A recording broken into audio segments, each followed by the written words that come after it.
mairie de Dakar njàngat lañ ci mën a def. Bonsoir à tout le monde. Bonsoir à toi. di leen sant bu baax a baax kontaan nekk ak yéen ci plateau bi. C'est comme ça. Qu'est-ce que vous voulez? Alors mairie bu Dakar. Mairie bu Dakar. Ce qui s'est passé. On a un nouveau maire de Dakar, Abass Fall. Je pense que moi je vais pas encore le féliciter, j'attends la décision du 18. Du 18. Cour suprême bu waxee bu confirmer. ñu ne gongo. Féliciter ko. bu fekkee ni nag Cour suprême wax na leneen. booba encore dina am yeneen supputation à venir. werante bi dina ñëwaat. parce que booba ci yeneen i cadre lañuy nar a xalaatee. pour xam suite bi. Parce que ça voudrait dire que Abass Fall ne sera plus maire. Maintenant après mois boobu lan la ñu war a def. bu fekkee ni noonu la demee. Parce que bu fekkee ni Cour suprême dafa jox Barth dëgg bu boobaa dina doy waar. Ça voudrait dire que Barthélémy Dias dina xorom lool kay. boobu dina doy waar ci réew mi. Maintenant on attend pour le moment situation bi elle est comme telle. Je pense qu'il faut attendre. Mais ce qui s'est passé en interne. Le vote. L'opposition bi newoon au niveau de la ville avec ses conseillers municipaux ñu xëy rek Abass gagné noonu. mais est-ce que waroon nañu nangu vote bi di am. Donc yow da ngay rejoindre kon Barth. Oui je pense que ni ci benn côté. Comme Cour suprême le 18 la war a. jël prononcé wu. li gënoon a rafet li gënoon a élégant mooy ñu xaar. ba mu jàll bu boobaa ñu xam lan la ñuy def question bi kay moom mooy pourquoi cette précipitation. ana lu tax ñuy daw bay daanu parce que dégg naa aussi Barthélémy Dias te loolu war nañ ko bu fekkee ne du dëgg ñu ne ko du dëgg. Barthélémy Dias am na lu mu wax lu am solo. nee na lii nii préfet décidé li préfet décidé woon. mooy dañ ko digal pour ñu organiser. élection yi. oui léegi ki ko digal. par le ministre des moom dafa waaw kooku dafa far. waaw est-ce que teguñu dil parce que ñoom ñooy exécutif bi ñoom ñooy patron wu préfet bi. ñoom ñoo jox ordre préfet bi. mu organiser. Mais ñoom est-ce que gënul woon ñu xaar ba après que la Cour suprême décide d'abord. ci li war a am ba pare ñu doo ko xam ne ñuy def pourquoi ñu gaawantu noonu lan mooy problème bi pourquoi cette précipitation là donc je pense que ni opposition bi waroon nañu mën a solidaire loolu moo doon luy rafet loolu moo doon luy élégant loolu mooy du loo xam ne mënuñu si xalaat ni ay tappale mën na ci am ci biir opposition bi. Parce que j'aurais comme l'impression parce que nag waroon nañu mën a patienter loolu lan la weer matu ko weer. mënuñu xaar loolu ba pare ñu ne ministre bi moom moo jox ordre préfet bi pour ñu organiser ay élection mais ministre bi ak Abass Fall ak gars yëpp ñoom ñoo far ñoo bokk mbuus. pourquoi ñuy xaar ba pare beneen affaire bu gën a grave ñëw mooy Bassirou Diomaye Faye ñëw féliciter Abass Fall. Lu fi jar encore foofu ñuy daw bay daanu. waaw te war a xaar ab décision. te war a xaar waa léegi bon man pour man kon de ma xam ne nag démocratie bi mi ngi gën a kii mi ngi gën a kii mi ngi gën a dox Sénégal bu fekkee ni conseil constitutionnel defee na neneen Cour suprême pardon bu dee Cour suprême jël na une décision en faveur de Barthélémy Dias par rapport à sa requête bu boobaa nag ma xam ne nag démocratie bi mi ngi gën a dox ci Sénégal parce que ça voudrait dire que ni vraiment justice bi mi ngi gën a di am. ndëgër laay. parce que nag Bassirou Diomaye Faye président de la République dafa féliciter. Abass Fall le nouveau maire de Dakar. oui. beneen affaire. Omar ñoo ngi ko jot a wax tuuti semaine bële passée maa ngi ci doon wax aussi de lundi début de semaine. ma ne mais waaw maire bi nga xam ne dañ ko fal au suffrage universel direct. mais maire boobu bu fekkee ne dafa am problème xam nga yaa ngi ñu doon waaj a joxe exemple monsieur ci président de la République. D'accord na bés bu amee problème mu démettre boppam wala ñu démettre ko pour x raison mais président boobu am na ku koy remplacer waaye ki koy remplacer ñetti weer lañ ko may ba pare ñu limiter ay prérogatives am il n'a même pas le droit de nommer aux emplois civils et militaires. dañ ko tënk en réalité dañ ko téye rek pour mu gérer les affaires courantes le temps de réorganiser. c'est ça beneen élection présidentielle. te moom sax nee nañu du ci bokk moo tax il y a quelques années même pas un an et demi wala 2 ans mosoon naa bi ñu waxee affaire wu fal maire bi au suffrage universel direct nee naa leen lii nii décision bi ngeen jël nii mëtul li taxoon mëtul mooy da ngeen waroon def au moins benn ticket.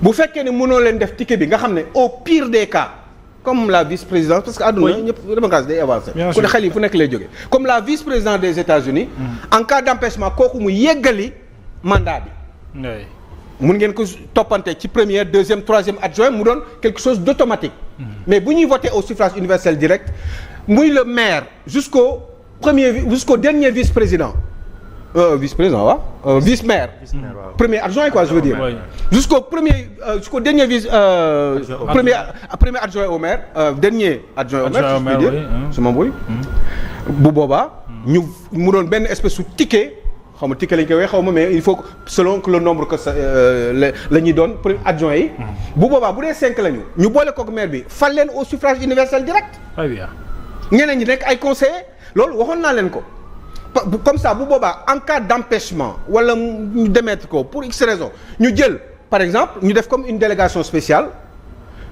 kii di ñëw di gérer loolu te jóge ci administration bi mu gérer maire bi pendant par exemple comme maire yi la rek te benn zone bu limité la bu ndaw ñu ne léegi période boobu mun nañ ko def 45 jours par exemple mais ñu indiwaat bu dee kaawu Dakar la comme kaawu Dakar ñu indiwaat ay élections à Dakar tout simplement ñu joxe benn diir 45 jours le temps d'organiser ça ñu jël un administrateur ku nekk ci administration bi ci kilifa yi comme ni ñuy def rek pour une délégation spéciale mais période boobu kooku mu organiser yi mbir yi le temps de gérer les affaires courantes waaye nga fal moo tax ñun on est tout le temps dans la précipitation et du ñuy réfléchir ci suñu loi yi yii bu ñu ko puusoon ba foofu noonu te moment boobu ku ndaw kii waxoon na ko mais pourquoi ñoom loolu defuñu ko parce que bu ñu ko defoon tey jii nii est-ce que dinañ nekk fi di fi wax lii. du ñu yegg si fii parce que donc lii nii pour man dafa rafetul.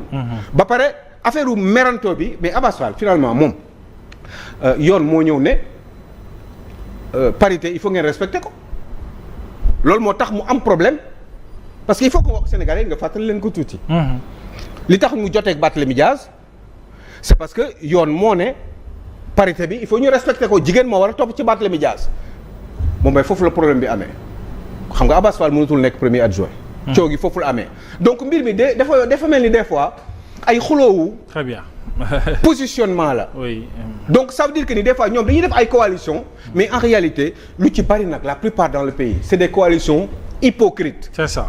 nga xam ne duñu ko gëm alors on reçoit Abdou Karim Gueye borom rappel à l'ordre xam naa daa ñëw bu baax a baax ci seen ndaje bi dafa ubbil ko large fenêtre waaye bëgg nañu ginnaaw ba nga nuyoo ak téléspectateurs yi ba noppi nga ñëw itam ci actualité par rapport ak ce qui se passe au niveau de la ville de Dakar ñu bàyyi la nga nuyoo.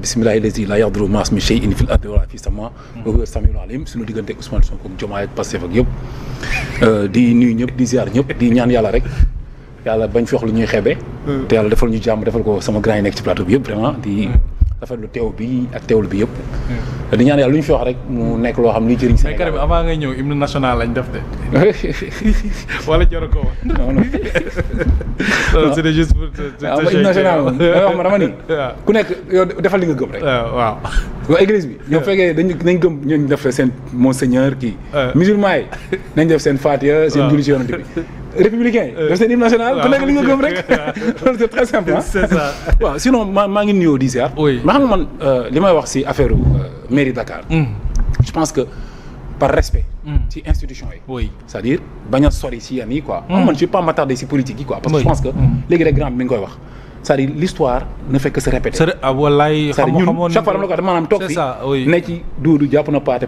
jàpp na duudu ngañ dem ba paate dem je me rappelle su ma juumul sax am na fi benn activiste benn bon lanceur d'alerte la woon activiste bu mag la woon ndéem si yàlla si xam naa dafa dee keneen la fi ne Guy Marius Sagna xamante moom doon na wax naan Sénégal comme Lido c'est-à-dire jàppal kii c'est-à-dire que même chose mooy am rek quoi. pour wax rek juste ni on n'apprend jamais de nos man je pense que waaw li ma fi may waxee mooy du ma bëgg di sori parce que man j'attends toujours décision wu verdict gu waa Cour suprême. par respect parce que nag il faut ma wax man loo xam ne dama ko xalaat dama jàpp ne man. sérieusement man dama gëm ni waa Cour suprême dinañ ko teg si yoon man loolu laa gëm. dama koy wax souvent ma ni Sénégal ñaan yi ñoo fi des. sëriñ si ak magistrat yi. il faut pas compter sur les politiques. parce que li ñu dund ak politique dafa doy. waaw métti tu vois ce que je veux dire maintenant xëy na bu ñu nekkee si détails yi di expliquer di wax xam nga yow budget mairie Dakar ñaata la. gars yi ñuy wax ñaata milliards. plus de 50 ëpp na dajale 30 milliards. 70 depuis que la mairie de Dakar existe mosuñu dajale plus de 30 milliards. mais gars yi wax nañu ils disent toujours 55 milliards. oui Dakar yëpp. Dakar moo gën a peuplé à part Touba je pense. mais bien sûr ñu voté seen maire suffrage direct. oui fal ko. quand même. après yow nga ñëw 49 personnes fal la quoi yow. voilà yow nga am ñàkk jom bu taxaw di xam nga xàppi quoi nii sans gêne. c'est-à-dire loolu mooy problème bi au fait man je pense que loolu ay détails la quoi. ñu nekk ci loolu parce que xam nañu au fait li ñu comprendre si Pastef nga xam ne ñun li fi xew ak boobu ak léegi bi ñu leen joxee majorité lépp jox leen majorité assemblée nationale jox leen exécutif bi jox leen lépp. seen doxalin boobu ak léegi li fi xew. ku mu doyul ni ñii duñu ay doomu aadama man xaw ma lan la. parce que ñoom fi ñu yegg sax ci manque de respect. ak ñàkk wekk seen bopp. ci sommet wekk Sénégalais yi quoi sommet bi yooyu. donc kon man donc du ma attaqué aussi ñoom. maintenant li may wax sama kàddu li may wax chaque fois ci Cour suprême yaakaar bi ma am yaakaar si ñoom dama optimiste ci ñoom dama leen gëm dama am yaakaar si ñoom. bien sûr te gëm naa ni man mënu ma prononcé wu ci loolu. tant que ñoom ils vont dire le droit voilà man loolu laa gëm. loolu laa gëm quoi vraiment. vraiment foofu daal laa si. waaw très bien. waaw dafa am lu ma bëggoon leeral rek par rapport ak may wax ak Omar tout à l'heure par rapport ak remplacement bi. xam nga bu maire de Dakar ak lu ko fi mën a jëlee nekkatul fa laa budde il faut mu am ko remplacer maintenant mode de remplacement bi peut-être que loolu c'est très discutable. ku ci ne am nga ci sa point de vue. moom la grand bi dox tëral ak yu demee noonu donc loolu rek laa doon leeral. très bien mais il faut forcément. mu am ko remplacer beneen bi ma bëggoon leeral mooy li grand bi wax tëral par rapport ak lu tax luy Pastef di yàqamti mais ils ont toujours été comme ça le Pastef mais xoolal les lois qui sont passées à l'Assemblée nationale récemment. ak seen réveil yu la session de l'Assemblée nationale s'ouvre le 15 octobre. Mais pourquoi ils s'empressent de vouloir changer l'OFNAC? C'est ça.